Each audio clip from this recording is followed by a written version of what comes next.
आपला हा जो तास आहे तो प्रत्यक्ष आपल्या अभ्यासक्रमाच्या सुरुवातीचा हा तास आहे. काल मी फक्त तुम्हाला या अगोदरच्या तासामध्ये या अभ्यासपत्रिकेविषयी म्हणजेच मराठी लोकवाङ्मय या अभ्यासपत्रिकेविषयी त्याची तोंडओळख थोडक्यात करून दिली तुम्हाला. या अभ्यासपत्रिकेमध्ये किंवा या पेपरमध्ये आपल्याला 5 गोष्टी शिकायच्या आहेत. एक, लोकवाङ्मय म्हणजे काय किंवा त्याची संकल्पना आणि स्वरूप त्याचं आपल्याला बघायचंय. त्यानंतर लोककथा याविषयी देखील पाहायचंय.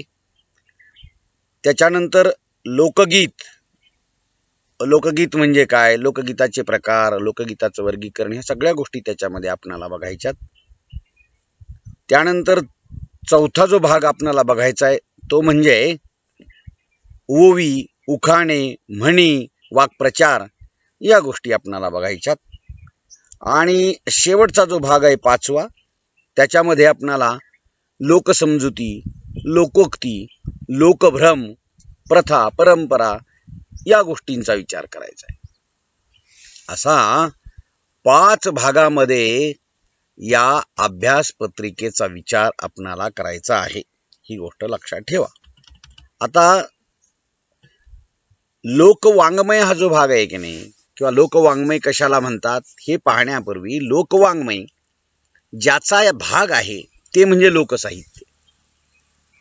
लोकसाहित्य म्हणजे काय हे आपल्याला अगोदर बघावं लागेल, म्हणजे लोकवाङ्मय काय हे नंतर कळेल. कारण लोकवाङ्मय हा लोकसाहित्यातला एक भाग आहे. लोकसाहित्यात जे काही 4 गोष्टी आहेत त्या 4 गोष्टींमधलं लोकवाङ्मय एक आहे. लोकसाहित्यामध्ये एक व्याप्ती लोकसाहित्याची सांगितलेली आहे 4 भागामध्ये. त्याच्यापैकी लोकवाङ्मय म्हणजेच लोकसाहित्याचे प्रकार देखील आपल्याला ते म्हणता येतील. तर लोकसाहित्य म्हणजे काय हे मुळातून आपण जर बघितलं तर लक्षात ठेवा की पारंपरिक लोकजीवनाचा एक शब्दबद्ध आविष्कार म्हणजे लोकवाङ्मय. आता लोकसाहित्यात मी आत्ताच सांगितलं की लोकवाङ्मय हा एक भाग आहे, लोकसाहित्याचा तो एक विभाग आहे. लोकसाहित्य म्हणजे काय, तर लोकसाहित्य म्हणजे लोकमानसाने केलेली शेकडो वर्षापासूनची कृती आणि उक्ती. म्हणजे त्याने वेगवेगळ्या गोष्टी ज्या केल्या, कृतीतून केल्या, उक्तीतून केल्या, त्या सगळ्या गोष्टींचा समावेश परंपरेने लोकजीवनाचा लोकसाहित्यामध्ये होतो. आता ही लोकमानसाची जी कृती असते किंवा उक्ती असते म्हणजेच काय असतं, तर पारंपरिक लोकजीवन पद्धती असते. आता ही जी पारंपरिक लोकजीवन पद्धती आहे, या पद्धती लोकजीवन पद्धतीमध्ये काही मौखिक आविष्कार येतात. मी जसं सांगितलं तुम्हाला, शब्दबद्ध आविष्कार म्हणजे लोकवाङ्मय. हा लोकसाहित्यातला एक भाग झाला. त्याच्यात अजून काय काय येतं लोकसाहित्यामध्ये, तर मौखिक आविष्काराबरोबरच भौतिक संस्कृती येते, लोकमानसाची कृती उक्ती येते, लोककला येतात. या सगळ्या गोष्टींना लोकजीवनाच्या पद्धतीमध्ये महत्त्व असतं. आणि म्हणजे मौखिक आविष्कार, भौतिक संस्कृती, लोकमानसाची कृती, लोककला या सगळ्यामधून संस्कृती संपन्न होत असते. संस्कृती म्हणजे काय हे लक्षात ठेवा. संस्कृती म्हणजे तुमची माझी लोकजीवनाची, जगण्याची, खाण्यापिण्याची, बोलण्या वागण्याची, लेण्या नेसण्याची, विधिविधानांची ही सगळी जी जीवन जगण्याची रीत असते त्याला लोकसंस्कृती असं म्हटलेलं आहे. लोकसंस्कृती म्हणजे काय वेगळी कोणती दुसरी गोष्ट आहे असं काही नाही. लोकजीवन हजारो वर्षापासून जे चालत आलं, म्हणून आपण म्हणतो आता काय संस्कृतीच बिघडली हो, म्हणजे लोक जे पूर्वी होते, जसं वागत होते, जसं बोलत होते, तसं राहिलं नाही, नवीन आलं. पण नवीन येत असताना देखील जुनं चालूच असतं, काही अंशी बदल होऊन.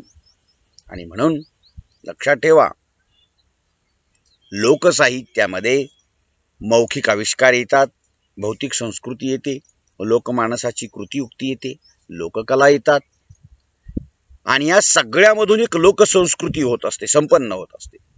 आणि म्हणून लक्षात ठेवा की लोकजीवनाचा शब्दबद्ध आविष्कार लोकवाङ्मय हा या लोकसंस्कृतीचा एक भाग असतो किंवा एक पैलू असतो. म्हणून लक्षात ठेवा की लोकवाङ्मयाचा अभ्यास करताना एकूण लोकसाहित्याचा विचार आपल्याला अगोदर करावा लागतो. आणि म्हणून लोकसाहित्य म्हणजे काय, अगदी थोडक्यात मी तुम्हाला सांगतो. काय आहे की लोकसाहित्य आपण पाहिलं की लोकवाङ्मय काय, तर शब्दबद्ध आविष्कार लोकजीवनाचा.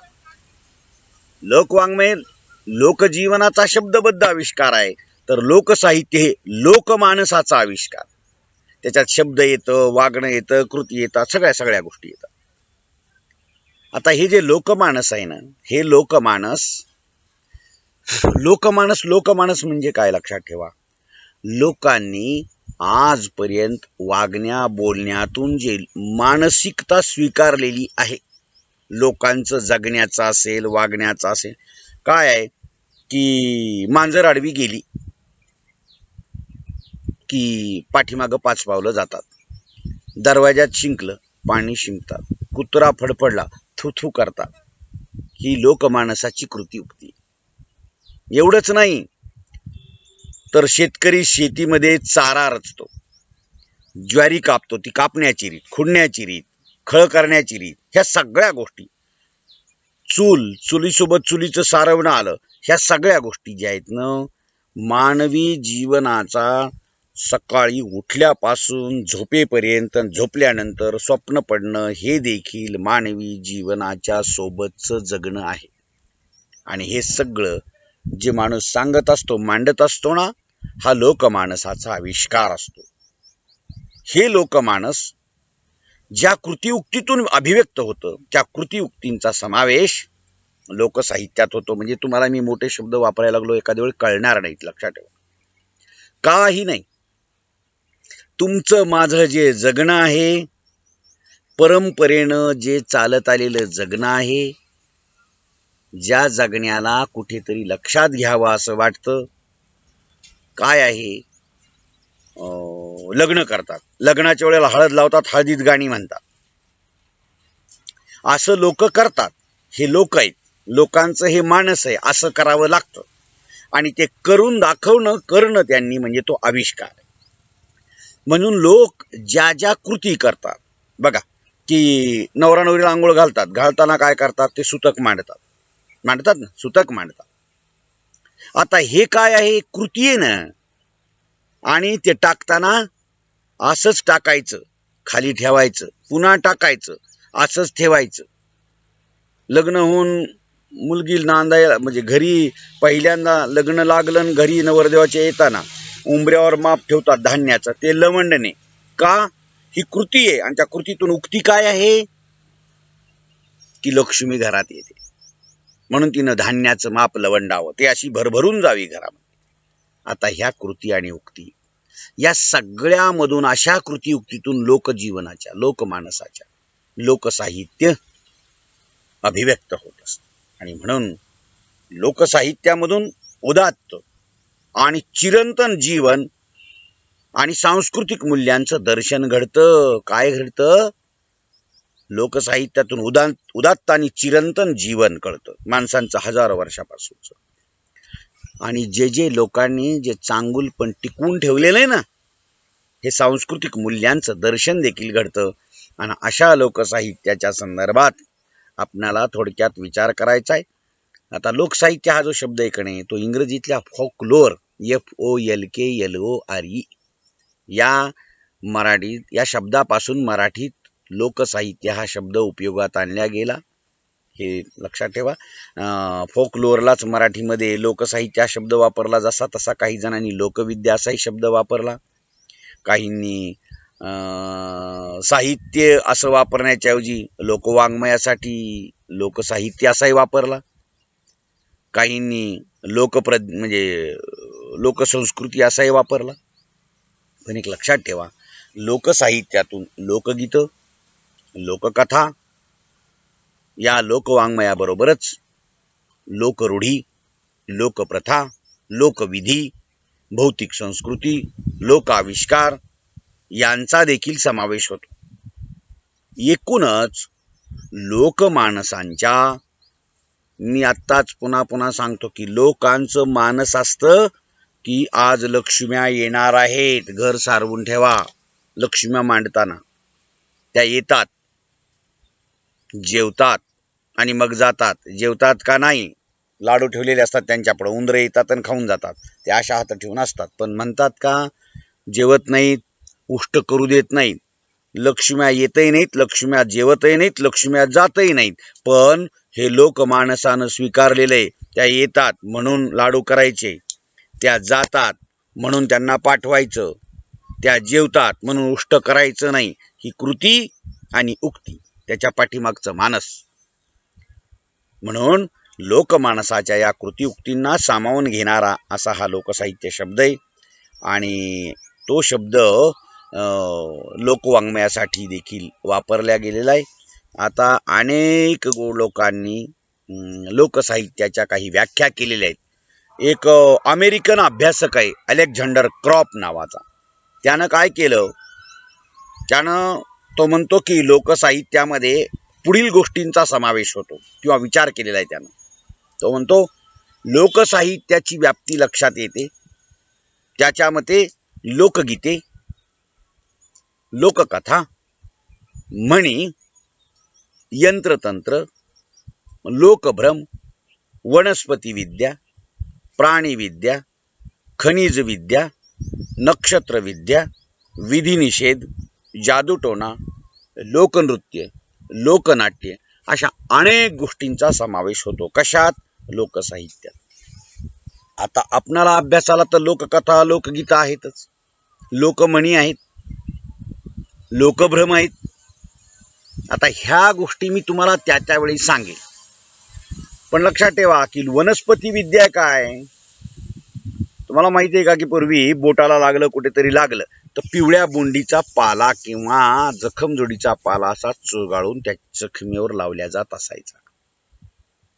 ठेच लागली, काहीच नसेल तिथं तर त्याच्यावर लघवी केल्या जायचं. हे काय आहे? हे लोकांनी हजारो वर्षापासून असं काही जखम झाली तर असे उपचार केले जातात, त्या वनस्पतींचे उपचार केले जातात, हे लोकांना माहिती आहे. खोकला येत असेल तर हेकळच्या बारीक म्हणजे कोवळे पानं खातात. लक्षात ठेवा. अंग खाजवत असेल तर लिंबाचा पाला उकळून पाण्यामध्ये त्यांना आंघोळ करतात. वात अंगाला झाली, वात म्हणजे डोकं दुखत असेल किंवा अंग असं आखडून गेलं असेल तर मिडसिंगीचं पाला उकळतात पाण्यामध्ये आणि त्यानं आंघोळ करतात. आता वनस्पतीपासून, वनस्पतीची विद्या म्हणजे वनस्पती तुम्हाला ज्या ज्या उपचारासाठी उपयोगी पडतात ते. प्राणीविद्या, जनावराचा हातपाय मोडला तर काय करावं, पोट फुगलं तर काय करावं. खनिज विद्या, नक्षत्र विद्या, विधिनिषेध, हे करावं हे करू नये, 3 भाकरी करत नाहीत, हे निषेध आहे. खळ्यामध्ये बुमलत नाहीत, हा निषेध आहे. उघडं जात नाहीत, हा निषेध आहे, विधिनिषेध आहे. कोणत्याही विधीच्या वेळेला, ह्या वेळेला हे करावं, त्यावेळेला ते करावं असं असतं, हे विधिनिषेध आहे. जादूटोणा हे लोकजीवनामध्ये होता. लोकनृत्य आहेत आदिवासींचे वगैरे, हे ते सगळे तुम्ही बघितलं असेल तर. लोकनाट्य, तमाशा हा लोकनाट्याचा एक भाग आहे. या सगळ्यांचा समावेश लोकसाहित्यात होतो. आणि म्हणून लोकसाहित्य ही अशी एक व्यापक गोष्ट आहे, ही तुम्ही लक्षात ठेवा. असा एक भाग लोकसाहित्याच्या अनुषंगाने आपणाला बघता येतो. म्हणून आता लक्षात ठेवा की लोकवाङ्मय ही एक संज्ञा लोकसाहित्यातील शब्दबद्ध आविष्कारासाठी वापरली जाते. लोकगीतं, लोककथा, लोकनाट्य, लोकनृत्य गीतं, म्हणी, वाक्प्रचार किंवा वाक्संप्रदाय यांच्या एकत्रित गटासाठी उपयोगात आणणं, म्हणून लोकवाङ्मय हे या गोष्टीला म्हणतात. आणि हे लोकवाङ्मय लोकसाहित्यातला एक भाग आहे. आता लक्षात ठेवा, दोन शब्द एकाच अर्थानं सांगतो. लोकसाहित्यातील शब्दबद्ध आविष्कार म्हणजे लोकवाङ्मय, किंवा शाब्द लोकसाहित्य म्हणजेच लोकवाङ्मय.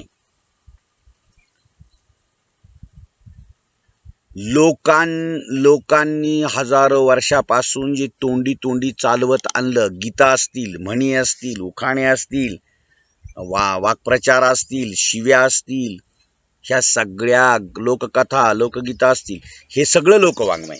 म्हणजेच लोकसाहित्यातलं शाब्द लोकसाहित्य म्हणजे लोकवाङ्मय. याच्या पलीकडे काय असतं? पोतरा घेतात भुईला, असंच घेतात असा नाही.